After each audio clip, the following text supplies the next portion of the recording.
Hi dears, Mahalakshmi latest വിശേഷങ്ങളിലേക്ക് എല്ലാ കൂട്ടുകാർക്കും സ്വാഗതം. അങ്ങനെ നമ്മുടെ മോഹിനി അമ്പലത്തിലൊക്കെ പോയി തിരിച്ച് വീട്ടിലേക്ക് വരുന്ന സമയത്ത് നമ്മുടെ മുത്തശ്ശി എന്തിൻ്റെ മോഹിനിനെ ഒരുപാട് ചീത്ത പറയുന്നുണ്ട്. എന്തിനാണെന്ന് വെച്ച് കഴിഞ്ഞാൽ നീ ഇങ്ങനെ അമ്പലത്തിലേക്ക് പോയിട്ട് ഞങ്ങളൊക്കെ എങ്ങനെയെങ്കിലും ഇല്ലാതാക്കാനായിട്ട് ശ്രമിച്ചോ, എന്നിട്ട് നിന്റെ മകനെയും മകളെയും ഒക്കെ എന്ത് ചെയ്തു അങ്ങ് നല്ല രീതിയിൽ വാഴ്ത്താനായിട്ട്, അല്ലെങ്കിൽ നീ ഇങ്ങനെ അമ്പലത്തിൽ പോയി പ്രാർത്ഥിക്കുന്നത് എന്തിനാണ് ഞങ്ങളൊക്കെ ഇങ്ങനെ ഇല്ലാതാക്കാനായിട്ട് നീ പ്രാർത്ഥിക്കുന്നതൊക്കെ ഇങ്ങനെ പറയുന്നുണ്ട്. അപ്പം നമ്മുടെ മോഹിനി പറയുന്നുണ്ട്, ഞാൻ എന്തായാലും നിങ്ങളെപ്പോലെ അങ്ങനെ എന്ത് ദുഷ്ടചിന്തകളൊന്നും വെച്ചിട്ടല്ല അമ്പലത്തിലേക്ക് പോകുന്നത്, എല്ലാവർക്കും നല്ലത് വരണമെന്ന് പ്രാർത്ഥിക്കാൻ വേണ്ടി മാത്രമാണ്. അതുകൊണ്ട് എന്ത് ചെയ്യേണ്ട, വെറുതെ എൻ്റെ മേക്കിട്ട് കയറേണ്ടെന്നൊക്കെ തിരിച്ച് പറയുന്നുണ്ട്. ഈ ഒരു സമയത്താണെങ്കിൽ എല്ലാവരും അങ്ങ് ഞെട്ടിപ്പോകുന്നുണ്ട്. കാരണം അപ്പോൾ മോഹിനി എന്ത് ചെയ്തിട്ടുണ്ട്, എന്ത് പറഞ്ഞാലും തിരിച്ച് പറയാനായിട്ടുള്ളൊരു സിറ്റുവേഷൻസിലേക്ക് വന്നിട്ടുണ്ട്. അപ്പോൾ മോഹിനീനെ മഹാലക്ഷ്മി അങ്ങനെ ആകെ മാറ്റിയിട്ടുണ്ട്. അതുകൊണ്ട് എന്ത് ചെയ്താൽ മോഹിനിയുടെ അടുത്ത് ഇനി ഇവരുടെ ആരുടെയും ഒരു അടവ് നടക്കില്ല എന്ന് എന്തിട്ടുണ്ട് എല്ലാവർക്കും മനസ്സിലായിട്ടുണ്ട്. ഉണ്ണി ഓഫീസിലേക്ക് പോയിട്ട് വേഗം തിരിച്ചു വന്നതുകൊണ്ട് തന്നെ ദുർഗ ചോദിക്കുന്നുണ്ട്, എന്താ മോഹനെ വേഗം ഇങ്ങ് പോകുന്നത്, എന്താ അവിടെ വർക്കൊന്നുമില്ല എന്ന് ചോദിക്കുന്നുണ്ട്.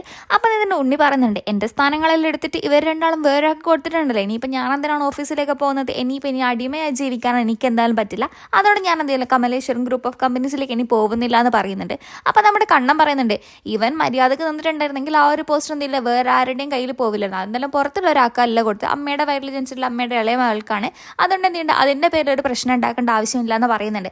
അപ്പോൾ ഉണ്ണി എന്ത് ചെയ്യുന്നുണ്ട്, ദുർഗനോട് പറയുന്നുണ്ട്, ഞാൻ ഇവരെയും ഇവരെ ഭാര്യനെയും കുറിച്ച് പറഞ്ഞില്ലേ രാവിലെ, അതിൻ്റെ കലിപ്പാണ് ഇവരെന്നോട് എൻ്റെ ജോലിയിലേക്ക് തീർത്തത്, ഇവർക്ക് രണ്ടാക്കും ഒരു കുഞ്ഞുങ്ങൾ ഉണ്ടാവില്ല, ഇനി മഹാലക്ഷ്മിക്ക് ഒരു കുഞ്ഞിന് ജന്മം നൽകാൻ പറ്റില്ല എന്ന് പറഞ്ഞതുകൊണ്ടാണ് ഇവർ എൻ്റെ ജോലിയിൽ നിന്ന് എന്നെ പുറത്താക്കിയത് എന്ന് പറയുന്നുണ്ട്. നിന്നെ ഞങ്ങൾ ജോലിയിൽ നിന്ന് പുറത്താക്കിയത് നീ അങ്ങനെ പറഞ്ഞത് കൊണ്ടൊന്നല്ല, ആദ്യമേ ഞങ്ങൾ തീരുമാനിച്ചതാണ് നിന്നെ എന്തായാലും അവിടുന്ന് പുറത്താക്കിയിട്ട് അവിടെ മഞ്ജുവിന് സ്ഥാനം കൊടുക്കണമെന്ന്. കാരണം മഞ്ജു എന്തായാലും ആ ഒരു കാര്യം നല്ല രീതിയിൽ നോക്കി നടത്തുമെന്ന് ഞങ്ങൾക്ക് രണ്ടുപേർക്കും നല്ലതുപോലെ അറിയാം. അതേ സ്ഥാനത്ത് നീ എന്ത് ചെയ്യില്ല, നിനക്ക് ആ ജോലി മര്യാദ കൊണ്ടുപോകാനോ കമ്പനിക്ക് എന്തെങ്കിലും ഒരു ഗുണങ്ങൾ തരാനോ നിനക്ക് എന്തായാലും കഴിയില്ല.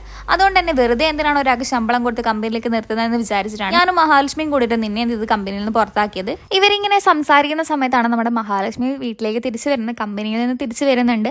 ആ സമയത്ത് ദുർഗ പറയുന്നുണ്ട്, നീ ഇതിനായിരിക്കും ഇവന്റെ കൂടെ റൂമിലേക്ക് പോലും പോവാതെ വേഗം തന്നെ ഈ ഒരു ഓഫീസിലേക്ക് പോയത്, നീ എന്തിനാണ് എൻ്റെ മകനെ അവിടെ നിന്ന് പുറത്താക്കിയത്, നിനക്ക് എന്ത് അധികാരമാണ് അതിനുള്ളതെന്ന് പറയുന്നുണ്ട്. അപ്പം നമ്മുടെ കണ്ണൻ പറയുന്നുണ്ട്, ഇയാൾക്ക് മാത്രമാണ് പൂർണ്ണ അധികാരം, ഇയാൾ പറയുന്നത് മാത്രമാണ് ഇനി കമ്പനിയിലും വീട്ടിലും എല്ലായിടത്തും നടക്കുക, അതുകൊണ്ട് ഇയാളോട് മര്യാദക്ക് എന്നാൽ നിങ്ങൾക്കൊക്കെ എന്ത് ഇവിടെ ജീവിച്ചു പോകാം, അല്ലെങ്കിൽ എന്ത് ചെയ്യണം വേറെ വീട് നിങ്ങൾ നോക്കേണ്ടി വരും എന്ന് പറയുന്നുണ്ട്. കല്യാണം കഴിച്ചതിന് ശേഷം മഹാലക്ഷ്മി പറയുന്നത് മാത്രമാണ് നിനക്ക് വേദവാക്യം, അല്ലാണ്ട് ഞങ്ങൾ പറയുന്നത് ഞാൻ പറയുന്നതോ അല്ലെങ്കിൽ എൻ്റെ മകൻ പറയുന്നതോ നീ അനുസരിക്കുന്ന പോലുമില്ല, ഇതിനു മുന്നേ നീ ഇങ്ങനെയല്ലായിരുന്നു കണ്ണ എന്നൊക്കെ ഇതിൻ്റെ ദുർഗ ഇങ്ങനെ കണ്ണനോട് ഒരുപാട് സിമ്പതിയായിട്ട് പറയുന്നുണ്ട്. പക്ഷെ കണ്ണൻ അതിനൊന്നും വലിയ മൈൻഡ് കൊടുക്കുന്നില്ല. നിങ്ങളൊക്കെ കാരണം തന്നെയാണ് ഞാൻ ഇത്രയും കാലം ഈ വീൽ ചെയറിൽ നടന്നത്, ഇപ്പം എൻ്റെ കാലുകൾ ചലിക്കുന്നുണ്ടെങ്കിൽ പോലും അതിന് ഉത്തരവാദിത്തമുള്ളത് മഹിക്ക് മാത്രമാണ്, അതുകൊണ്ട് തന്നെ മഹി എന്ത് പറയുന്നോ അത് മാത്രമേ ഞാൻ അനുസരിക്കുള്ളൂ. മഹാലക്ഷ്മിയോട് നല്ല രീതിയിൽ നിന്ന് കഴിഞ്ഞാൽ നിങ്ങൾക്കും നിങ്ങളുടെ മകനും എന്ത് ഈ വീട്ടിൽ തന്നെ തുടരാമെന്നൊക്കെ ഇങ്ങനെ ഇതിന് കണ്ണൻ പറയുന്നുണ്ട്. എന്നിട്ട് കണ്ണനും മഹിയാണെങ്കിൽ തിരിച്ച് റൂമിലേക്ക് പോവുകയാണ് ചെയ്യുന്നത്.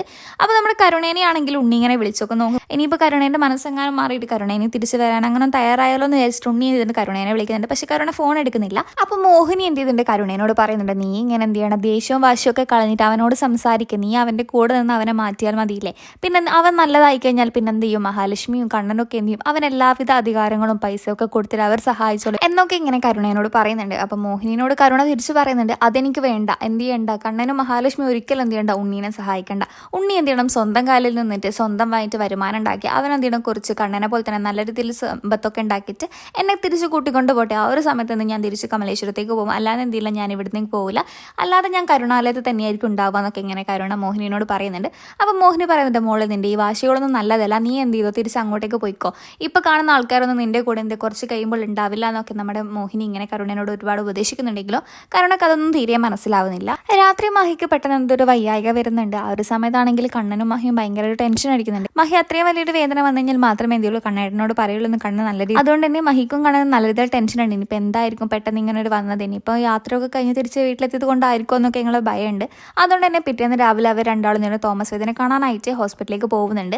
അവിടെ എത്തിയിട്ട് തോമസ് വൈദ്യനാണെങ്കിൽ കണ്ണനെയും മഹിനെയും കണ്ടപ്പോൾ ഭയങ്കര സന്തോഷമുണ്ട്. കാരണം കണ്ണൻ ഇങ്ങനെ എഴുന്നേറ്റ് നടന്നതിന് ശേഷം ഇങ്ങനെ വരുന്നതുകൊണ്ട് തന്നെ തോമസ് വൈദ്യന് നല്ല രീതിയിൽ സന്തോഷമുണ്ട്. അപ്പോൾ തോമസ് വൈദ്യൻ ചോദിക്കുന്നുണ്ട്, എന്താ ഈ വഴിക്കൊക്കെ എന്നിങ്ങനെ ചോദിക്കുന്നുണ്ട്. അപ്പോൾ കണ്ണൻ പറയുന്നുണ്ട്, മഹാലക്ഷ്മിക്ക് ചെറിയൊരു അസ്വസ്ഥത തോന്നിയിട്ടാണ് ഇങ്ങോട്ടേക്ക് വന്നതാണ്. അങ്ങനെ മഹാലക്ഷ്മിനെ കുറേ സമയത്ത് പരിശോധനക്കൊടുവിൽ ഇങ്ങനെ തോമസ് വൈദ്യൻ പറയുന്നുണ്ട്, എന്തോ ഒരു പ്രശ്നം ഉണ്ടെന്ന് തോന്നുന്നു, പക്ഷെ എന്താണെന്ന് കാര്യമായിട്ട് എനിക്ക് മനസ്സിലാകുന്നില്ല, നമുക്ക് ഇന്ന് 2-3 ദിവസം ഒന്ന് നോക്കിയിട്ട് കാര്യങ്ങളൊക്കെ പതിയെ ചെയ്യാം, എന്തായാലും ആ ഒരു മരുന്നൊക്കെ കഴിക്കുന്നില്ല, ഇനി അതിൻ്റെ എന്തെങ്കിലും എഫക്റ്റീവ് ആയിരിക്കോ അങ്ങനെ എന്താണെന്നൊക്കെ നമുക്ക് നോക്കാമെന്നൊക്കെ ഇങ്ങനെ മഹാലക്ഷ്മിനോട് കണ്ണനോടും പറയുന്നുണ്ട്. രണ്ടുപേർക്കും ചെറുതായിട്ട് ടെൻഷൻ ഉണ്ടെങ്കിൽ ഇനിയിപ്പോൾ അഥവാ ഇതൊരു സന്തോഷ വാർത്ത ആയിരിക്കും എന്നൊരു കാര്യമൊക്കെ അവരുടെ മനസ്സിൽ ഇങ്ങനെ ഉണ്ട്. അപ്പം നമുക്ക് വരും എപ്പിസോഡുകൾ ഇതൊക്കെ കണ്ടറിയാം. അപ്പോൾ വീഡിയോ ഇഷ്ടപ്പെട്ട ലൈക്ക് സബ്സ്ക്രൈബും ചെയ്യുക.